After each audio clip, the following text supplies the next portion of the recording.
welcome to the first DCAU update of 2018, and I am really excited to come to you guys with a brand new review of the newest installment in the DCU Animated Film Library, because it is definitely something that we have never seen before, and it is definitely something worth discussing. For some, this is the 31st film in the library. For me, it is the 30th, because once again, I believe that The Dark Knight Returns is a two-part film that really is one, especially now that we have the deluxe edition, and we're going to be talking about Batman Gotham by Gaslight, starring the great Bruce Greenwood once again as Batman, and Jennifer Carpenter as Selina Kyle. So this is based around the DC Elseworld storylines, which is basically our famed DC heroes in different alternative universes. And this time around we see Batman at the turn of the 20th century as Jack the Ripper happens to be in Gotham City and killing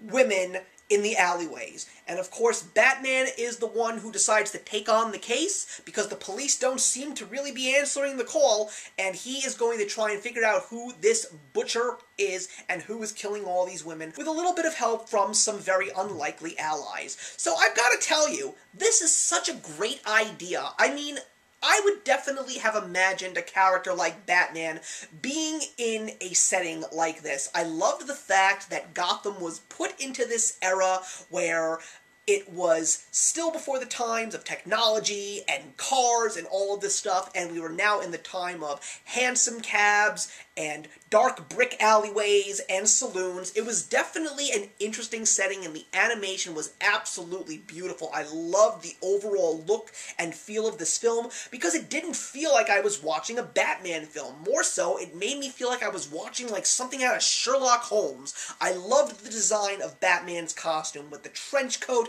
and the steam-powered grappling hook, and the mask that really wasn't something that concealed his face. You did manage to see more than just his eyes. Bruce Greenwood once again did an amazing job voicing Batman, and he definitely made me believe that he was in this time. I also love the whole murder mystery that revolves around this story, because that is exactly what was the inspiration for a character like Batman in the first place. It was also great to see how all of these characters in the Batman mythos were changed and perfectly placed into this specific story, particularly what they did with Robin and Catwoman, as well as Commissioner Gordon. It was definitely something interesting to see and enjoy.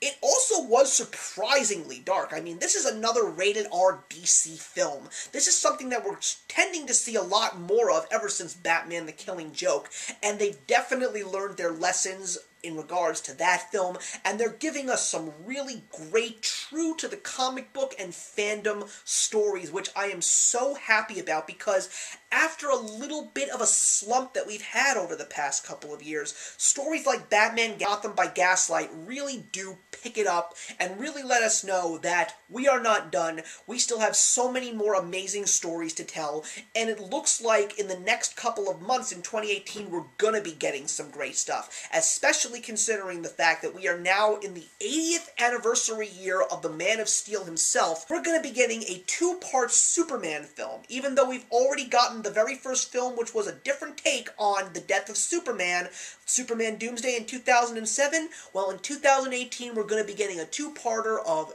Death of Superman, and the sequel or follow-up film, which will connect the two of them, will be shown to us in the early portion of 2019. So on this show, you're going to be getting a couple of retro throwback DC reviews. I'll be reviewing all of the animated Superman films in this library that I have not yet, so I'm looking forward to rewatching them and giving you all reviews, but Batman Gotham by Gaslight is not one that you should skip over. This is something that more than just Batman fans are going to embrace, because the story is beautiful, the animation is beautiful, and it's just such a great new way to embrace The Dark Knight. So that's pretty much it, everybody. I'm looking forward to getting your comments in the box below on Batman Gotham by Gaslight. I'm looking forward to a couple of live shows with Bryan, Lomax, and hopefully Melissa from the Bookish Babbler in the coming months, and I'm looking forward to all the other new DCAU films, as well as a couple of throwback episodes for you. I would also like to dedicate this episode to Alan Burnett, because the next DCAU film, which is Suicide Squad, hell to pay. It actually was his last. He is now officially retired, and he definitely gave us some of the greatest envisionings of DC. So thank you very much for watching, everybody, and I will see you in the next one.